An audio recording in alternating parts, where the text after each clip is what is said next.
నీతి ఒక మనిషికి ఎలా కలుగుతుంది? రోమీయులకు రాసిన పత్రిక 5వ అధ్యాయం 8-9 వాక్యాలు రాయబడింది. దేవుడు మన ఎడల తన ప్రేమను వెల్లడిపరుచుచున్నాడు.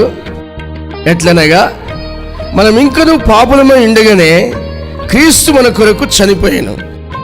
కాబట్టి ఆయన రక్తం వలన ఇప్పుడు నీతిమంతులుగా తీర్చబడి మరింత నిశ్చయముగా ఆయన ద్వారా ఉగ్రత నుండి రక్షింపబడుదుము. మనము యేసు ప్రభు రక్తం ద్వారా కడగబడి నీతిమంతులుగా తీర్చబడ్డాం. ఎవరు కూడా పుట్టుకతో నీతిమంతులు కాలేరు. ప్రతి ఒక్కరు కూడా పాపులే. అయితే యేసు ప్రభు రక్తం ద్వారా కడగబడిన వాళ్ళు మాత్రం నీతిమంతులుగా తీర్చబడతారు.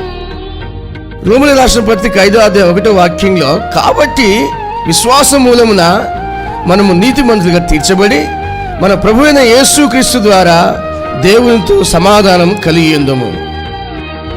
ఒక మనుష్యుడు ఉన్నాడు, అతని పేరు అబ్రహాం. అతను దేవుని నమ్ముకున్నాడు గనుక అది అతనికి నీతిగా ఎంచబడింది. దేవుని నమ్ముకుంటే దేవుడు మనిషిని నీతిమంతులుగా చేస్తాడు. యాకోబు పత్రిక 2వ అధ్యాయం 23వ వాక్యం రాయబడింది. నా ప్రియమైన సహోదరులారా, నువ్వు ఎవరినో నమ్ముకోలేదు, పరిశుద్ధమైన దేవుని నమ్ముకున్నావు గనక ఆ దేవుడు నిన్ను నీతిమంతుడిగా చేస్తున్నాడు. నీతిమంతుడు ఎప్పుడు కూడా దేవుని యందు భయము భక్తి కలిగి జీవిస్తాడు. భయభక్తులు లేని వాళ్ళు అనుకోండి, వాళ్ళు ఇష్టం వచ్చినట్లుగా మాట్లాడతారు, ఇష్టం వచ్చినట్లుగా ప్రవర్తిస్తారు.